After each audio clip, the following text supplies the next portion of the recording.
Hello and welcome to all. आप सभी का स्वागत है एनसीईआरटी सीरीज में। क्लास 6 की एनसीईआरटी पर हम बात कर रहे हैं। हमारी जो बुक है वो है सामाजिक और राजनीतिक जीवन भाग 1। आज हम इसके अध्याय 2 पर बात करेंगे। कल अध्याय 1 पर हमने बात करी थी और समझा था कि विविधता क्या होती है। आज हम बात करेंगे उस विविधता के कारण कैसे जो है भेदभाव किया जाता है। कई बार जो लोग दूसरों से अलग होते हैं उन्हें चिढ़ाते हैं, उनका मजाक बनाते हैं या फिर अन्य गतिविधि में उनको शामिल नहीं किया जाता है।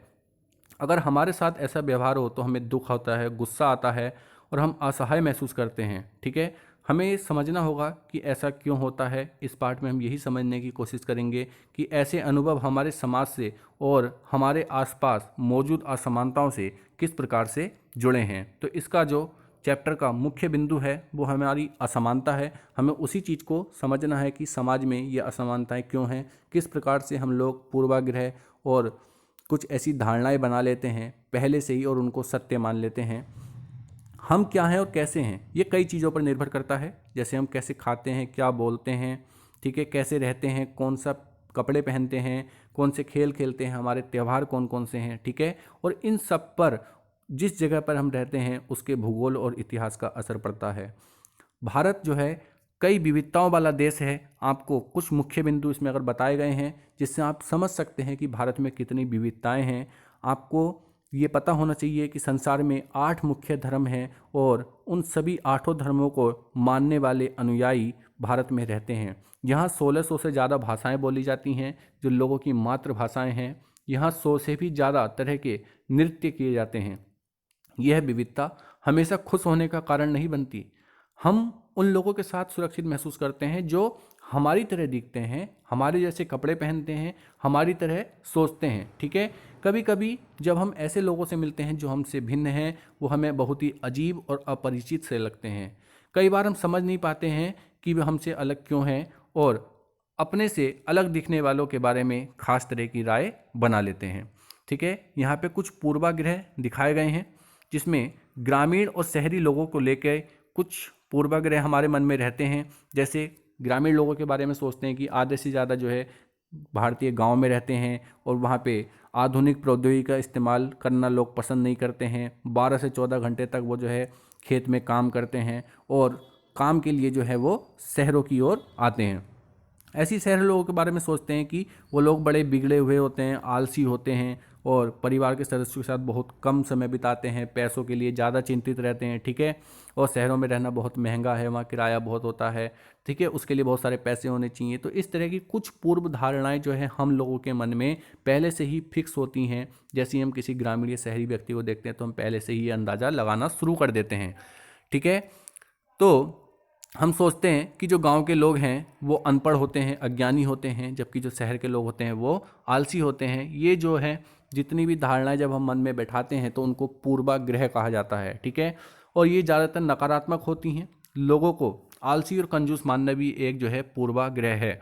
जब हम ये सोचने लगते हैं कि किसी काम को करने का एक तरीका ही सबसे अच्छा है और हम ऐसे इंसान से मिलते हैं जो उसी कार्य को दूसरे तरीके से करता है, तो हम उस कार्य को या उस इंसान को पसंद नहीं करते हैं। जैसे अगर हम मान लें कि अंग्रेजी सबसे अच्छी भाषा है तो हम अन्य भाषाओं बोलने वालों की इज्जत नहीं कर पाएंगे, ठीक है। और ये जो है पूर्वाग्रह कई चीज़ों के बारे में हो सकते हैं। जैसे लोगों के धार्मिक विश्वास, उनकी चमड़ी का रंग क्या है, जिस क्षेत्र में वे रहते हैं, जिस तरह के वे कपड़े पहनते हैं, जिस तरह से वे बोलते हैं, इसके बारे में जो है हम पूर्वाग्रह बना लेते हैं। और ये इतने पक्के होते हैं कि हम उन लोगों से दोस्ती नहीं करना चाहते। इस वजह से कई बार हमारा व्यवहार ऐसा होता है कि हम उन्हें दुख पहुंचा देते हैं।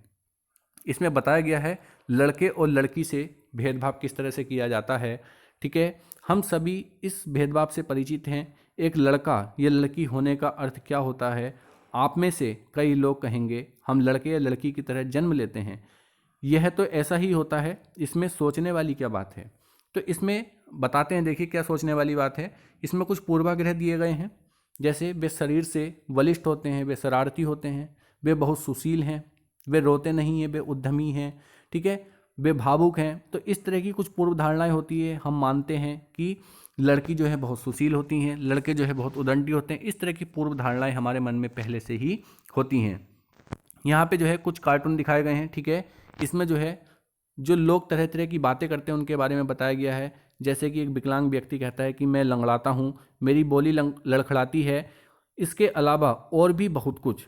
कभी मैं उदास हो जाता हूँ तो कभी दुखी, लोग मेरा मजाक उड़ाते हैं, यह नई बात नहीं, अगर तुम मेरी जगह होते तो क्या करते। ठीक है।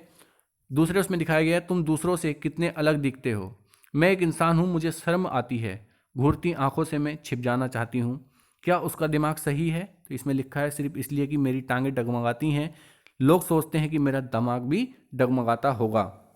तो ये कुछ उनके अपने विचार, जो उनकी भावनाएं थी, उसके बारे में दिखाया गया है। ऐसे बच्चों को आजकल समाज में एक नए शब्द का प्रयोग करते हैं कि खास ज़रूरत वाले बच्चे। ठीक है। अगर आप इस कथन को लें कि वे रोते नहीं हैं, तो आप देखेंगे कि यह गुण आमतौर पर लड़कों से साथ जोड़ा जाता है। जब लड़का बचपन में गिरता है, उसको चोट लगती, तो माता पिता या परिवार के अन्य सदस्य अक्सर यह कहकर चुप कराते हैं कि रो मत, तुम तो लड़के हो, लड़के बहादुर होते हैं, रोते नहीं हैं।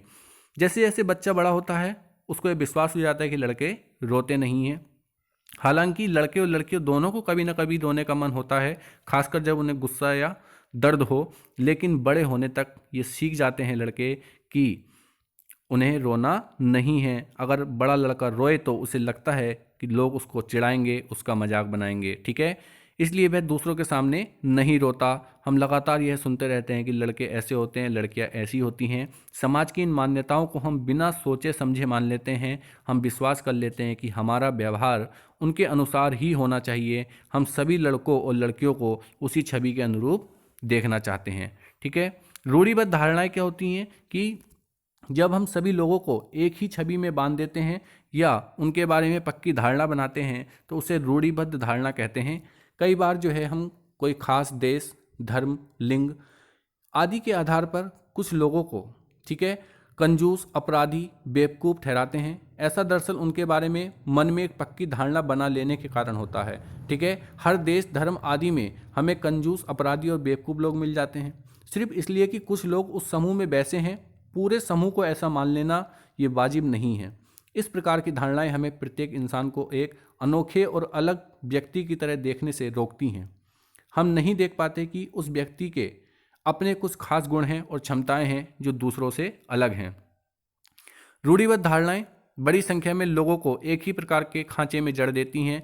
जैसे माना जाता है कि लड़कियां हवाई जहाज नहीं उड़ा सकती। ठीक है।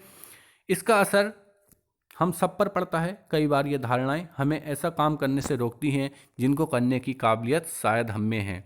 जैसे एक पूर्व धारणा आपको पता होगी कि ये माना जाता है कि मुस्लिम लड़कियों को पढ़ाने में रुचि नहीं लेते हैं, लेकिन जब इसका सर्वे किया गया तो ये बात सामने आई कि उनको ना पढ़ाने के लिए उनका धर्म नहीं बल्कि गरीबी जिम्मेदार है।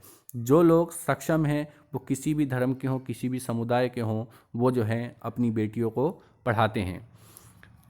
उसके बाद जो है असमानता एवं भेदभाव की बात करेंगे। भेदभाव तब होता है जब लोग पूर्वाग्रह, रूढ़िबद्ध धारणाओं के आधार पर व्यवहार करते हैं। अगर आप लोगों को नीचा दिखाने के लिए कुछ करते हैं, अगर आप उन्हें कुछ गतिविधियां करने से रोकते हैं, किसी खास नौकरी करने से रोकते हैं, या किसी मोहल्ले में रहने, कुएं, हैंडपंप से पानी लेने, ठीक है, या फिर ऐसे कप या गिलास में चाय नहीं पीने देते, तो इसका मतलब है कि आप उनके साथ भेदभाव कर रहे हैं। इसके जो है कई कारण हो सकते हैं। जैसे हमने पिछले चैप्टर में देखा था, दो लड़के हैं समीर, जिनका धर्म अलग अलग है। ठीक है। और यह विविधता का एक पहलू है, पर यह भेदभाव का कारण भी बन सकता है। ठीक है। ऐसा तब होता है जब लोग अपने से भिन्न प्रथाओं और रिवाजों को निम्न कोटि का मान लेते हैं। उसके बाद हम बात करेंगे, कुछ लोगों को विविधता और असमानता पर आधारित दोनों ही तरह के भेदभाव का सामना करना पड़ता है। एक तो इस कारण कि उन समुदाय के हैं जिसकी संस्कृति को मूल्यवान नहीं माना जाता, और ऊपर से वो गरीब हैं, उनके पास अपनी ज़रूरतों को पूरा करने के साधन नहीं हैं, तो इस आधार पर भी भेदभाव किया जाता है। ऐसे दोहरे भेदभाव का सामना कई जनजाति, धार्मिक समूह और खास क्षेत्र के लोगों को करना पड़ता है। ठीक है।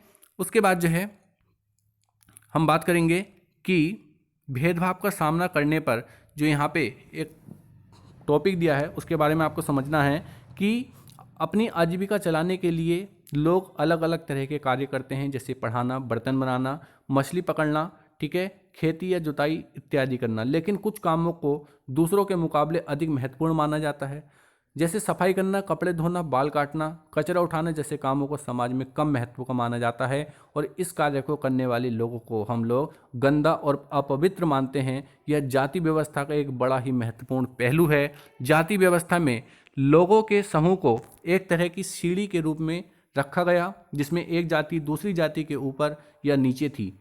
जिन्होंने अपने आप को इस सीढ़ी में सबसे ऊपर रखा, उन्होंने अपने को ऊंची जाति का और उत्कृष्ट कहा। जिन समूह को इस सीढ़ी के तले में रखा गया, उनको अछूत और अयोग्य कहा गया। ठीक है, जाति प्रथा के नियम एकदम निश्चित थे। इन अछूतों को दिए गए काम के अलावा कोई और काम करने की इजाज़त नहीं थी।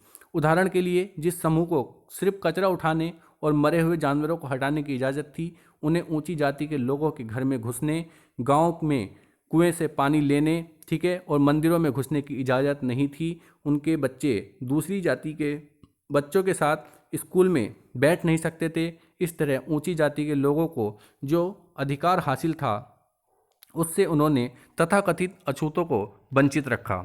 ठीक है, यहाँ पे जो है एक महान व्यक्तित्व हैं डॉक्टर भीमराव अंबेडकर जी।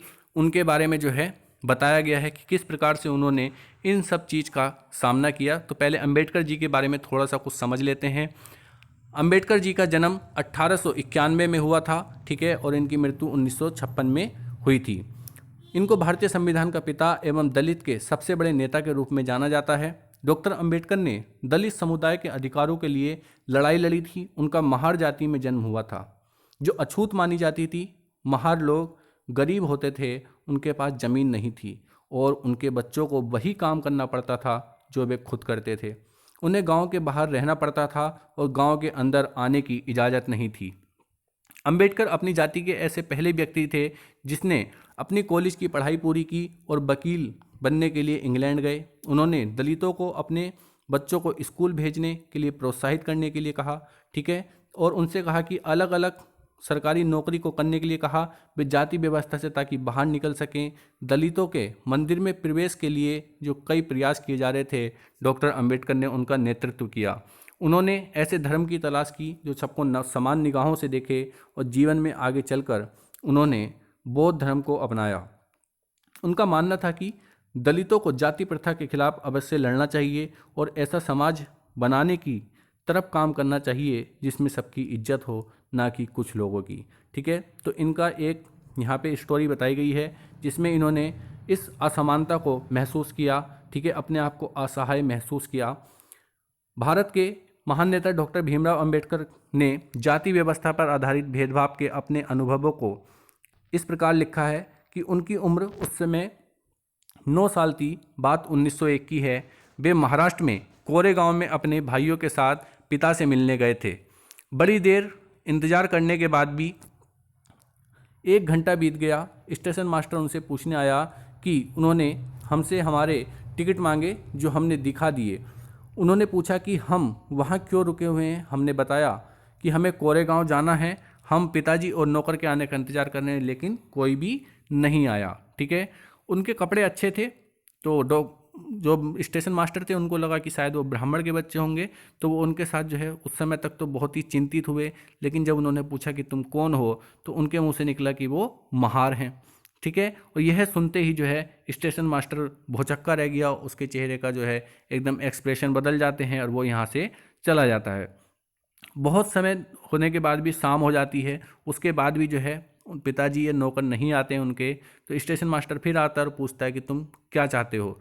तो उसने बताया कि हम जो है यहाँ से गाड़ी बुक करके जाना चाहते हैं कोरेगांव, अगर हम दुगना पैसा देने के लिए भी तैयार हैं। लेकिन जितने भी गाड़ी वाले थे उनमें से किसी ने भी उनको नहीं बैठाया, सिर्फ इसलिए क्योंकि वो जाति के महार थे। ठीक है, तो इस चीज़ को जो है वो महसूस करते हैं। सोचिए अगर हम लोगों के साथ ऐसा हो कि कहीं जाने से हमको रोका जाए, ठीक है, हमारे को जो है अपमानजनक दृष्टि से देखा जाए, हमको अछूत माना जाए और पानी न पीने दिया जाए। यह छोटी छोटी घटना जो है कितना दुखदाई होती हैं, ठीक है, दूसरे को कितनी पीड़ा देने वाली होती हैं। समानता के लिए संघर्ष के ऊपर हम बात करें तो ब्रिटिश शासन से आज़ादी पाने के लिए जो संघर्ष किया गया था उसमें समानता के व्यवहार के लिए किया गया संघर्ष भी शामिल था। दलित, औरत, जनजाति लोग और किसान ने अपने अपने जीवन में जिस गैर बराबरी का अनुभव किया उसके खिलाफ उन्होंने लड़ाई लड़ी। जैसा कि पहले भी बात हुई, बहुत सारे दलितों ने संगठित होकर मंदिर में प्रवेश पाने के लिए संघर्ष किया। महिलाओं ने मांग की कि जैसे पुरुषों के पास शिक्षा का अधिकार है वैसे उन्हें भी मिले। किसान और दलित ने अपने आप को जमींदारों और ऊंची ब्याज की दर से छुटकारा दिलाने के लिए संघर्ष किया। 1947 में भारत जब आज़ाद हुआ और एक राष्ट्र बना तो हमारे नेताओं ने समाज में व्याप्त कई तरह की असमानताओं पर विचार किया। संविधान को लिखने वाले लोग भी इस बात से पूरी तरह से अवगत थे कि हमारे समाज में कैसे भेदभाव किया गया आता है और लोगों ने उसके खिलाफ किस तरह संघर्ष किया। कई लोग ने इसके हिस्सा थे जैसे भीमराव अंबेडकर। इसलिए नेताओं ने संविधान में ऐसी दृष्टि और लक्ष्य रखा जिससे भारत में सभी लोगों को बराबर माना जाए, समानता को एक अहम मूल्य की तरह माना जाए जो हम सभी को एक भारतीय के रूप में जोड़ती है। प्रत्येक व्यक्ति को समान अधिकार और समान अवसर प्राप्त हैं। अस्पृश्यता यानी छुआछूत को अपराध की तरह देखा जाता है और इसे कानूनी रूप से खत्म कर दिया गया है। लोग अपनी पसंद का काम चुनने के लिए बिल्कुल आज़ाद हैं। नौकरियां सभी लोगों के लिए खुली हुई हैं। इन सबके अलावा संविधान ने सरकार पर विशेष जिम्मेदारी डाली है कि वह गरीबों और मुख्य धारा से अलग थलग पड़ गए समुदायों को इस समानता के अधिकार के फायदे दिलाने के लिए विशेष कदम उठाए। हालांकि हमारे संविधान में इन विचारों पर जोर दिया गया है, ठीक है, पर यह पाठ इस बात को उठाता है कि असमानता आज भी मौजूद है। समानता वह मूल्य है जिसके लिए हमें निरंतर संघर्ष करते रहना होगा। भारतीयों के लिए समानता का मूल्य वास्तविक जीवन का हिस्सा बने, सच्चाई बने, इसके लिए लोगों के संघर्ष, उनके आंदोलन और सरकार द्वारा उठाए जाने वाले कदम बहुत ज़रूरी हैं। संविधान के लेखकों ने तो यह भी कहा कि विविधता की इज्जत करना, उसे मूल्यवान मानना समानता सुनिश्चित करने में बहुत ही महत्वपूर्ण कारक है।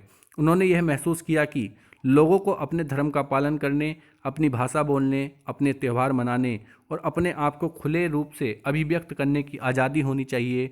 उन्होंने कहा कि कोई भी एक भाषा, धर्म, त्यौहार सबके लिए अनिवार्य नहीं बनना चाहिए।